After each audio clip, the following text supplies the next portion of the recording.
E aí, povo, tudo bem? Hoje nós vamos falar um pouquinho da chegada de Getúlio Vargas ao poder em 1930.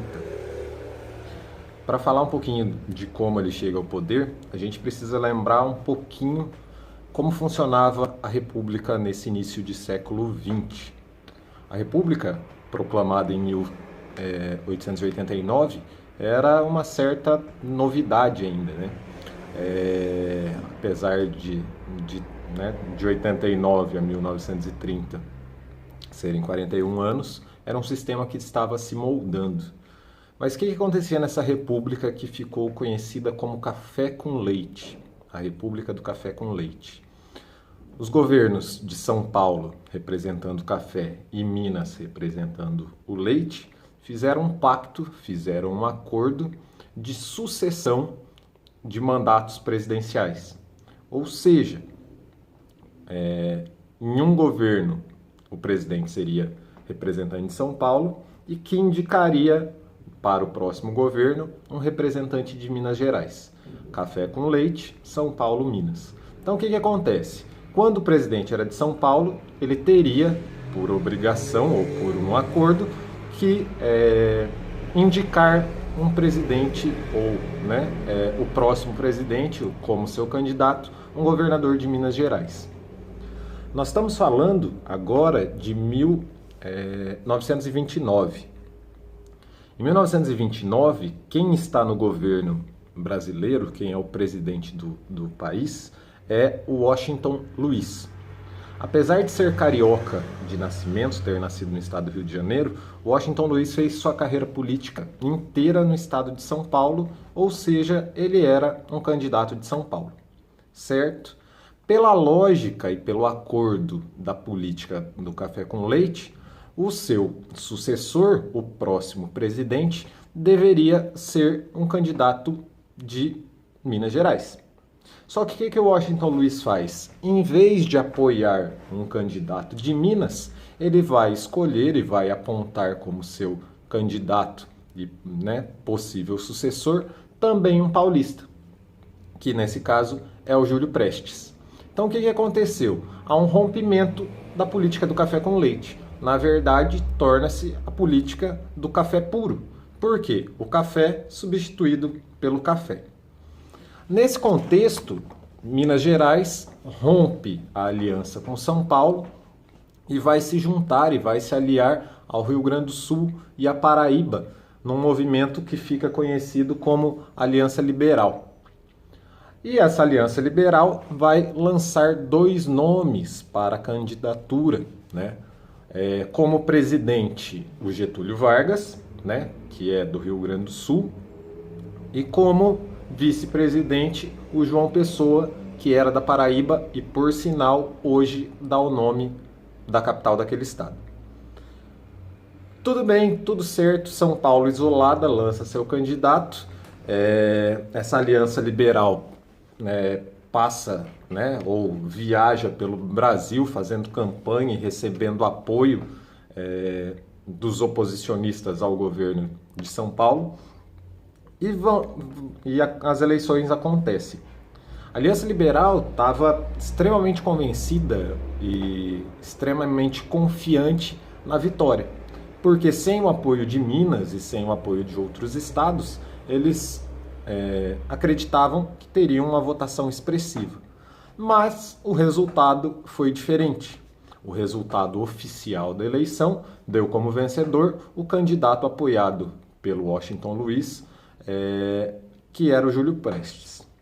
Isso aí causou uma insatisfação e uma revolta muito grande, o resultado da eleição e uma série de questionamentos sobre a legalidade, sobre a confiabilidade, sobre a questão da manipulação dos votos, etc, etc e etc. Para piorar a situação, em julho de 1930, o João Pessoa, que era candidato à Aliança Liberal, é assassinado. E aí, com o assassinato do João Pessoa, uma grande comoção popular e uma série de revoltas começam a acontecer. Revoltas armadas ou revoltas, né? Rebeliões armadas acontecem no Rio Grande do Sul, em Minas Gerais, na Paraíba, ela se estende para Pernambuco, Ceará, Paraná, ou seja, a situação sai do contexto. Para evitar uma guerra civil, para evitar um aumento dessas revoltas, o Comando Maior do Exército vai depor o Washington Luiz, que já estava terminando seu mandato, não vai aceitar a posse do Júlio Prestes e vai dar o poder ou vai colocar o Vargas como presidente, certo? Então o que aconteceu? Vamos lá. Pela eleição, o Washington Luiz deveria indicar um mineiro. Ele não faz isso e aí Minas rompe na política do café com leite. Sem o apoio de Minas e sem o apoio de outros estados, o Brasil e a Aliança Liberal tinha plena consciência ou tinha convicção de que ganhariam a eleição. Mas o resultado da eleição não foi o esperado por eles. Quem venceu foi o paulista Júlio Prestes. A insatisfação dessa eleição manipulada,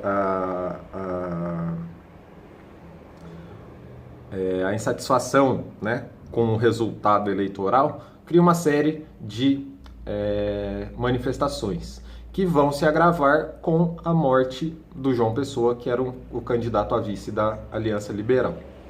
Para conter todas essas manifestações e revoltas armadas, o exército depõe o Washington Luiz, que era o presidente, e impede o futuro presidente ou o presidente eleito de assumir o poder e entrega o cargo na mão de Getúlio Vargas num governo provisório, certo? Então vamos pensar um pouquinho. O Getúlio Vargas recebe o poder e ele chega no poder não de uma maneira legal. Ele não foi eleito, pelo menos não foi esse o resultado oficial da eleição. Ou seja, ele entra de maneira, ele é considerado presidente, é dado a ele o cargo por uma questão moral, mas ele não tem um mandato, a princípio, legal, porque ele não foi o candidato eleito, certo? Por isso, muitos livros e muitos autores em muitos lugares, você vai encontrar esse período ou a chegada de Vargas ao poder como golpe de 1930. Por quê? Se a gente for analisar friamente, o Vargas não foi eleito para o cargo, certo? Beleza. Vargas assume o governo em 1930, cercado de problemas, certo? Primeiro, no ano anterior, em 1929, tinha acontecido a quebra da Bolsa de Valores de Nova York. Os Estados Unidos eram o maior comprador do café brasileiro e o café brasileiro era a grande fonte econômica do país.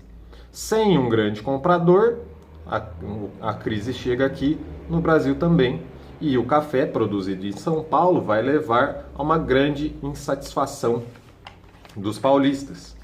Lembrando que os paulistas não estão satisfeitos com o governo de Getúlio, com o Getúlio no poder, porque eles elegeram e o presidente legalmente eleito era um paulista, que era o Júlio Prestes.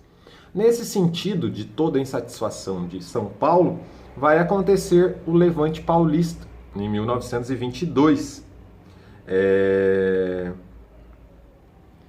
Os paulistas vão às ruas e pegam as armas para lutar contra o governo Vargas.